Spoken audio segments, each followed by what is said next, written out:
Hey, what's up guys? Welcome back to the channel. If you're passionate about golf simulators, DIY builds, and improving your game, you've come to the right place.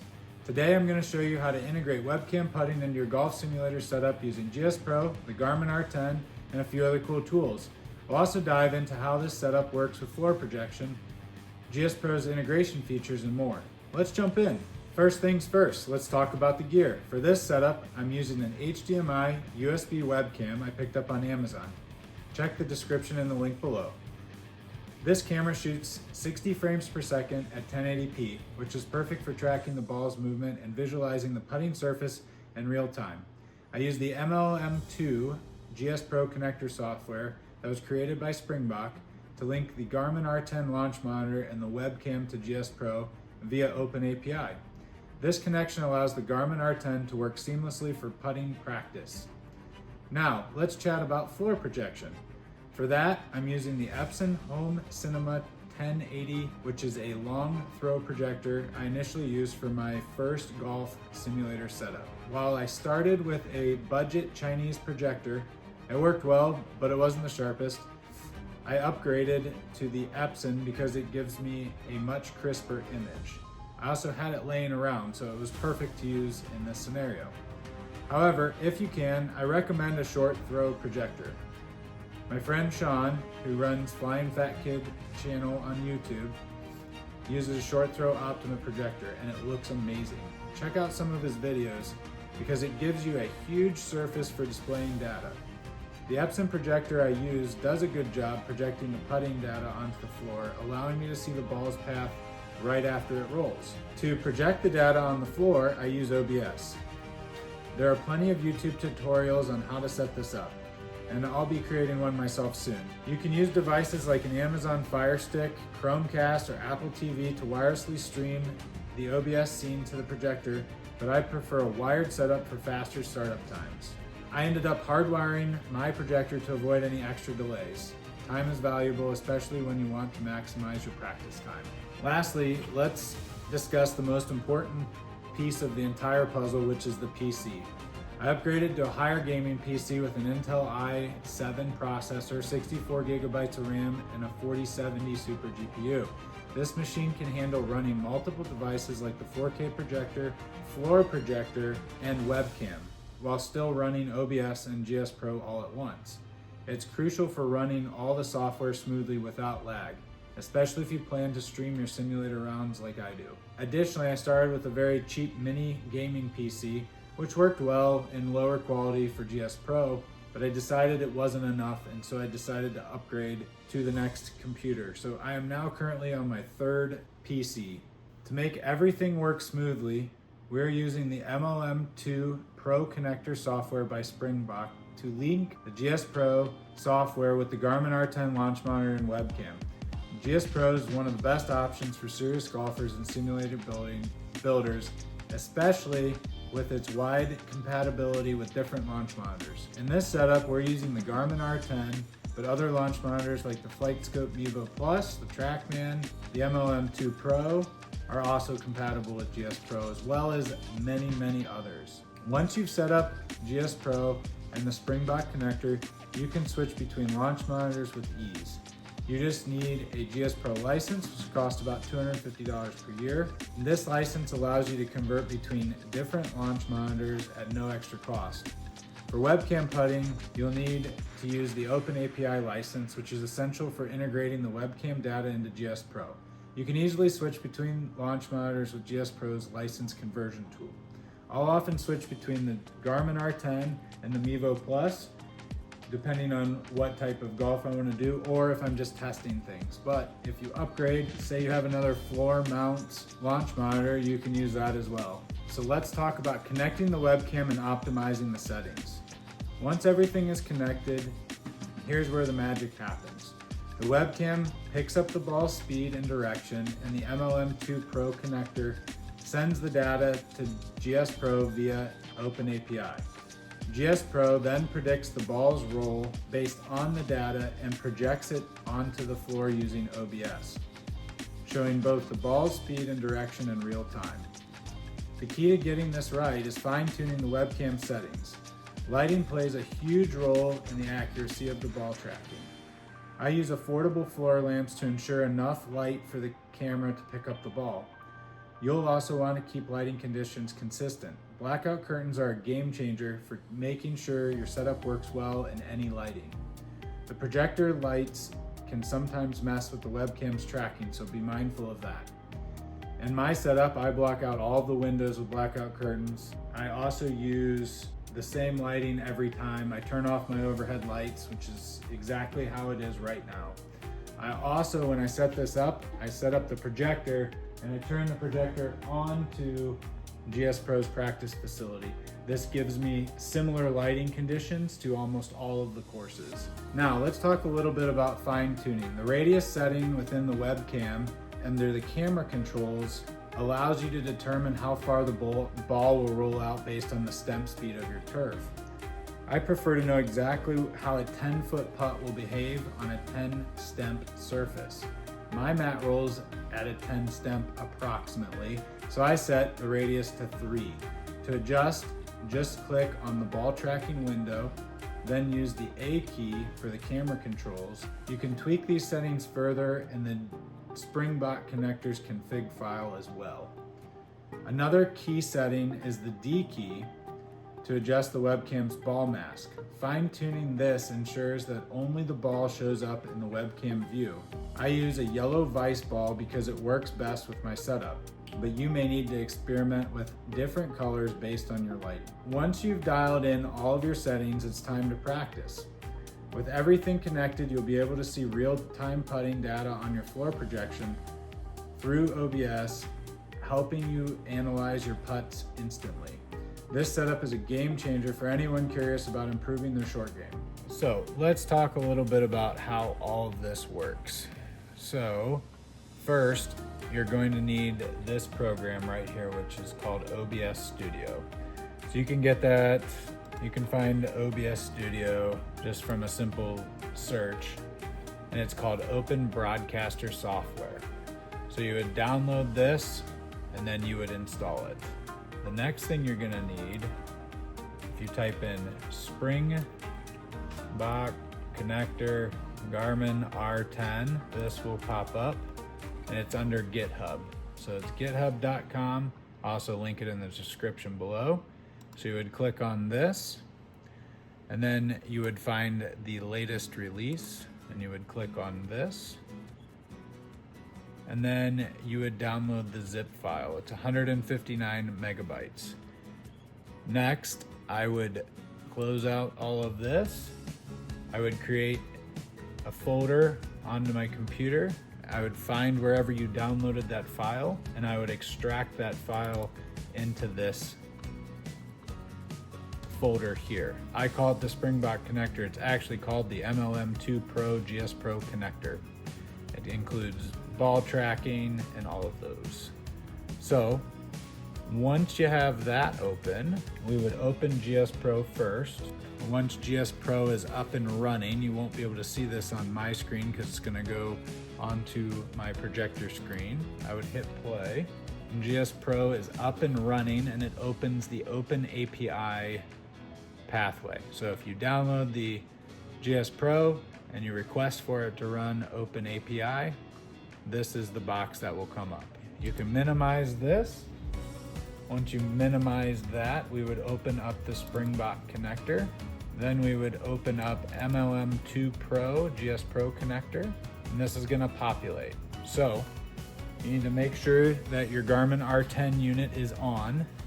You need to go into your settings and make sure that your launch monitor is selected for Garmin R10. Under Bluetooth settings, you can select the Rapsodo MLM2 Pro. You can use their Bluetooth connector. You can use the Garmin R10 Bluetooth connector, the Full Swing, MEVO Plus, Trackman, True Golf Apogee, and so on.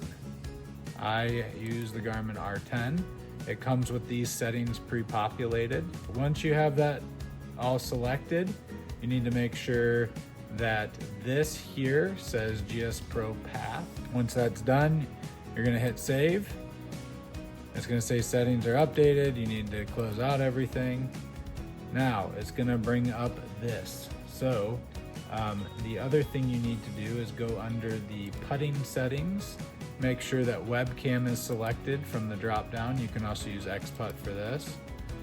I would have it auto start the camera app. Camera app window tile is your camera. So your camera ID will be likely 0, but you can change it to 1, 2, 3, 4, 5, 6, 7. So if you have multiple cameras, you just need to select which one it is. You're gonna select whichever ball color you use. For me, that was yellow. My camera window width is 640. This may be different for you, but I downsized my camera width. You want to auto start the ball tracking app, which is yes, because that is the ball tracking software in there. Now, ball tracking app window title. So press Q to exit, A for advanced settings. We'll show you that here in a minute. I set my focus for the window, so when putting pops up, this comes to the surface, which is your putting window. You'll see that here in a minute. When you're not putting, I want that to minimize for my floor projection. So save your settings. So I'm turning back on the Garmin R10, just clicking the button on the back. I've already connected to Bluetooth for the Garmin R10. So sometimes it doesn't connect, this time it did. If it doesn't connect, click it again. Make sure that your Garmin R10 is blinking blue. Next, you're gonna start the putting app. So this is the ball tracking app. So it tells you up here, putting view, press Q to exit, press A for advanced settings, and your other hotkey is D, as we discussed earlier. So for settings, you can see how my settings are, my floor is pretty dark. I don't have anything else that's really showing up. My putting is set up so that it just selects this. I only want this as my mask. So if I click mask, it brings up your mask frame. So you can see that my ball is white.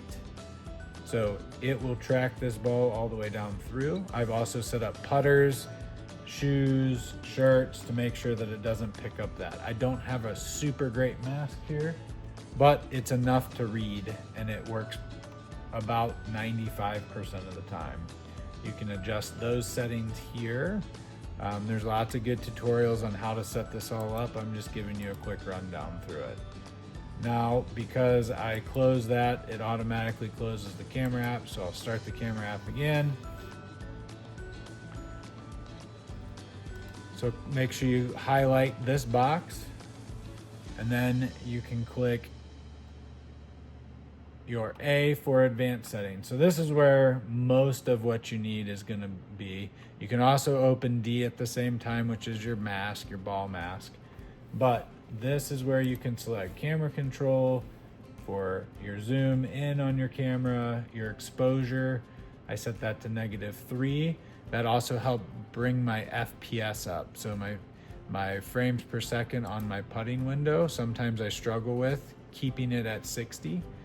So you can fix that in your config file, which I'll show you here. Also, this box essentially writes your config file.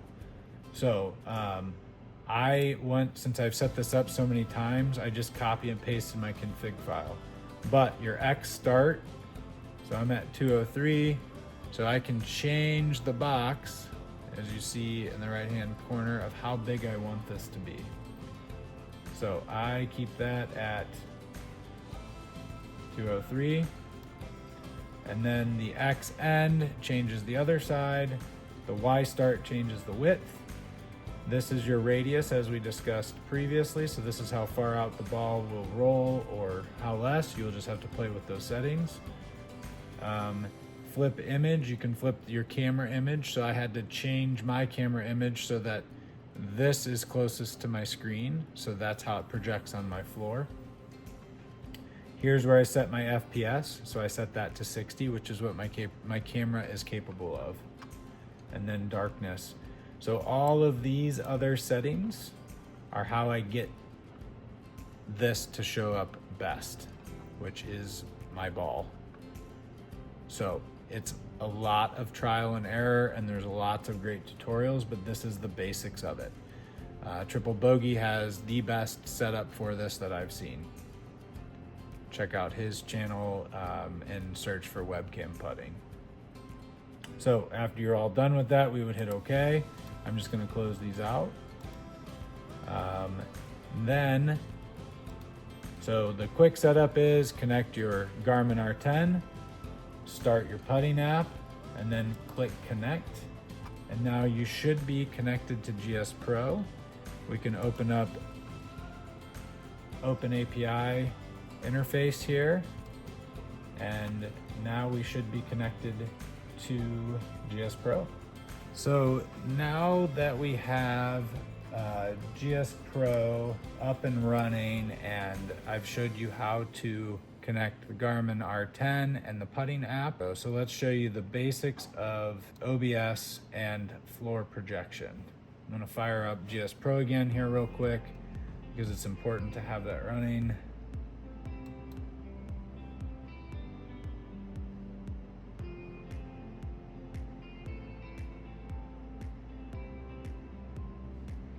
So we already have OBS running. So I'm gonna open up another OBS file. So I have two different scenes here. One is the streaming that's happening on the other side here. So this is my floor projection. So this is how I have it set up. I'm gonna go ahead and just launch a course on GSPro here. It really doesn't matter which one. So the reason that is important is because it pulls in all of the data. So you're gonna set up a scene by hitting the plus button. You're gonna name this scene. We already have floor projection named. So you'll click OK. I'm not gonna do it because I don't wanna set up another one. So next, I have all the different data tiles that I want currently. So in order to do that, I'm gonna create another one here. So this is my hitting square. Because I'm not connected to GSPro, my webcam putting is gonna stay up. So you'll see this image, but in gameplay, the webcam putting will disappear and my hitting square will come up. So I don't have to manually do that, it automatically does it because it's on top of the hitting square. So I just created the hitting square in Canva. I just found a white square on a black background, and that's what I use. So when webcam putting is up and it's not minimized, if I minimize it, it automatically goes back up. So the software will automatically minimize your webcam putting when you're in the game. So each one of these are created by this. So for example, that was for the hitting square, that is just an image that I selected. So I saved that to a folder, and then I opened that image, and then it allows me to adjust this however I want. So for example, hitting square is turned off, it is locked, so nothing can happen. I'll unlock it. I can then resize it. I can pull the corners, I can use the Alt key to adjust it differently. I can move it with my arrows for fine tuning, left, right, up and down. You can also rotate it. You can do whatever you need to do to make it work. So next, I'm going to show you how to pull the image from GSPro that you want. So let's say, we're gonna lock that. Let's say that we want to create a new data tile. Let's pull, how about we'll pull ball speed. That's another good one. So let's add ball speed. So in ball speed, we're gonna go ahead and click, let's see, it is display. let's see, it is called window capture for that. So we're gonna call this one ball speed. I like to name them so I know where they are. So if I wanna turn them off, I can. So I hit OK. So now it's gonna automatically pull up the windowed area that we wanna look at. So we know that this window is GSPro. So we're gonna go ahead and select that. You could pull up any of the other things that are up. Like if you needed to do, like this is the other OBS that's running, you could run the Springbok connector, etc. However you need to do it. We obviously know it's GSPro that we want to pull this data from, so we're going to go ahead and hit OK. Now because it's 4K, it shows up huge on here because this is just a 1080 tile. So we're going to shrink it down significantly. I'm going to move it until I get to where I know I need to be. Now, I'm gonna hold down the Alt key while I drag this in, and that allows me to select what I want. So we'll decrease this down. So while I'm working with it, I'm gonna make it bigger so I can see what it is. Easier, you can always expand this out as well. So we are going to take ball speed. So I'll hold the Alt key down. I'm gonna go ahead and shrink this down again because I know where my ball speed is. I'm gonna hold the Alt key, bring it down. And then I'm gonna pull this over. I'm gonna straighten this back up so I can pull this up. Holding the Alt key again to crop it.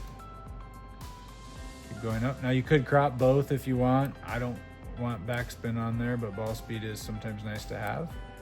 Now I'm gonna position it where I want, and I'm also gonna look at my floor to see if that's where I want it as well. Then you can hold Shift, which will allow you to distort the image. So we're going to open this up and make this pretty big, trying to get it to about the same as the other two. It's gonna be a little bit different because I didn't make space for these. I could go back in here and move these if I wanted to. I'm gonna go ahead and leave it as it is. Now, the next thing you can do, which is really important, you see how these are darker, so we should put a filter onto this tile. So I'm gonna go ahead and click an effects filter. We're gonna do some color correction. Click OK. We're gonna drag our gamma down and our contrast up, and that's gonna darken this tile pretty dark. So we'll go ahead and close this. It automatically saves. Now that data tile looks really good on the floor. So, looks good. Now this will stay how I want it. Again, I don't care about ball speed. I'm just showing you how to add this on, so I'm not gonna optimize that. But then I would go down to my ball speed that we just added, and I would lock it in place. So now you'll see this onto the floor projection. So because my projector is hardwired in, I'm going to right click on this. I'm gonna click this, and then I'm gonna select my Epson projector, and it's gonna display onto my floor. Now I already have this up and running, so I don't need to do that. It's already displaying on my floor, as you've seen already.